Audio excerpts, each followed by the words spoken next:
President Trump ramping up his attacks on calling the news media America's biggest enemy. I want to bring in now legendary investigative journalist Seymour Hersh, the author of Reporter. Seymour, I'm so happy you're on. Thank you for joining us this evening.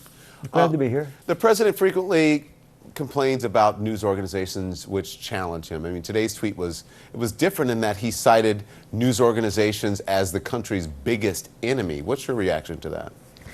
Well, there's always been tension with every president. I sometimes think that we underestimate Trump, but that's just my opinion. I always like to tack the other way, I guess.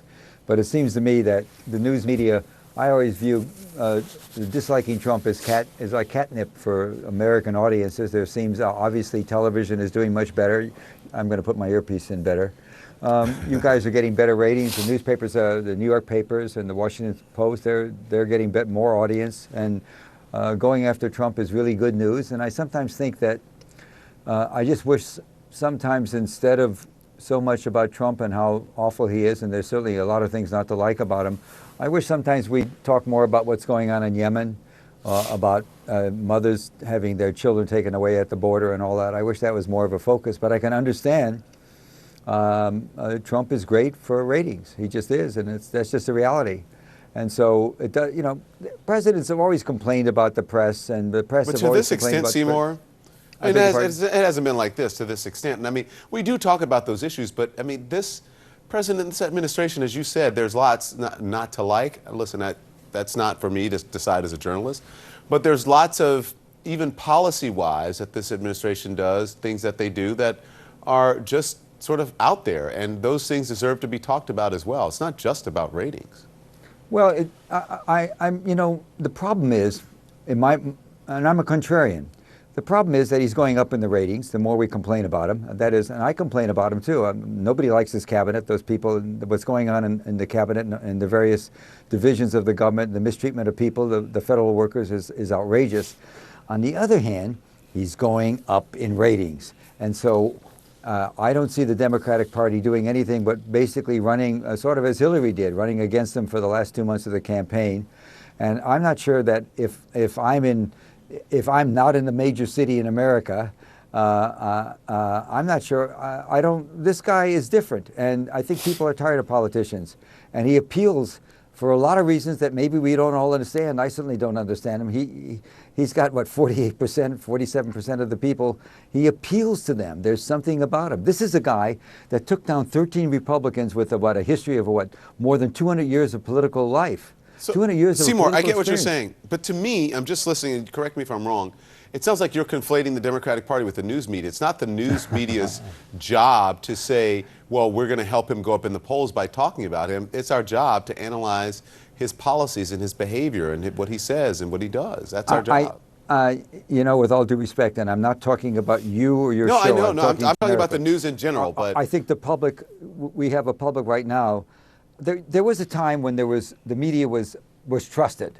We go back to the old days of networks, and those days are long gone.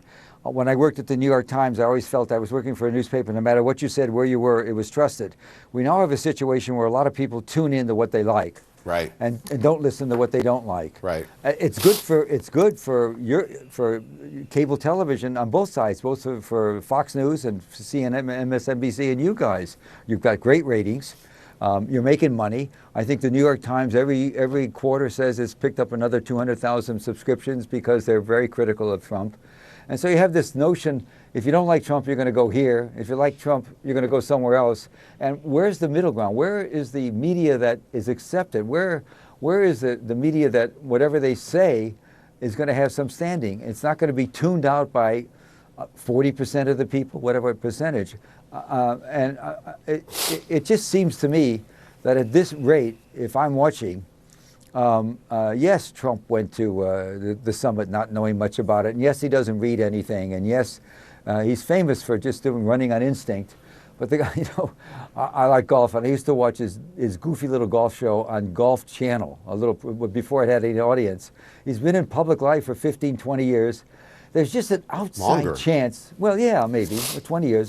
There's an outside chance with all these tweets and all that other stuff. He just may have some idea what he's doing. He's keeping it focused on him, whether good or bad or otherwise. It works for him.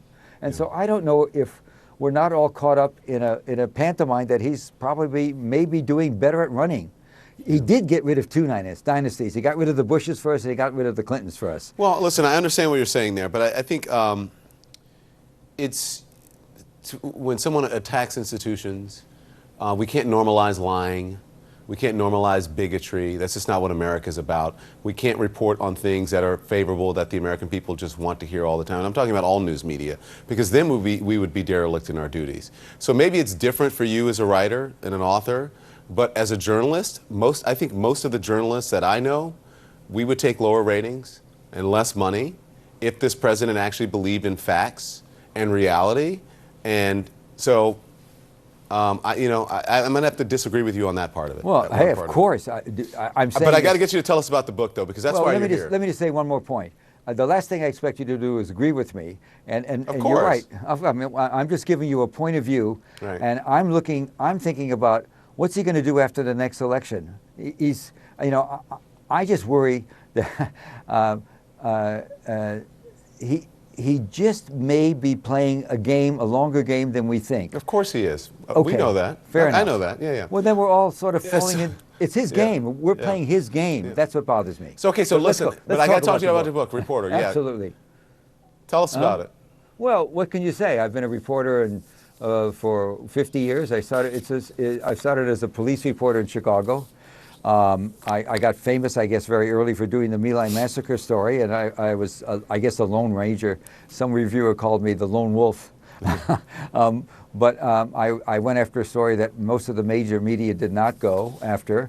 I worked at the New York Times for many years, and one of the problems I had, it's a love-hate, respect-anger relationship. One of the problems I had when I got to the New York Times in the early 70s, there was an enormous amount of respect for the presidency. And even Nixon, and it was very hard to cut through, even in the early days of Watergate, when the New York Times, as you know, was slow and the Washington Post Seymour, did so well. Yes? We talked so long and we went back and forth. I'm just going to tell everybody to buy your book. And if you have the opportunity to come back to talk more about your book, will you please take it? Because I want people to go out and buy Reporter, okay? This new memoir. But I'm up against the clock here, unfortunately. At this point, I think it's more important to say what I say than worry about the book. Thank you, Seymour. Always a pleasure. We'll see you soon. That's it for us tonight. And before we leave you, here's a preview.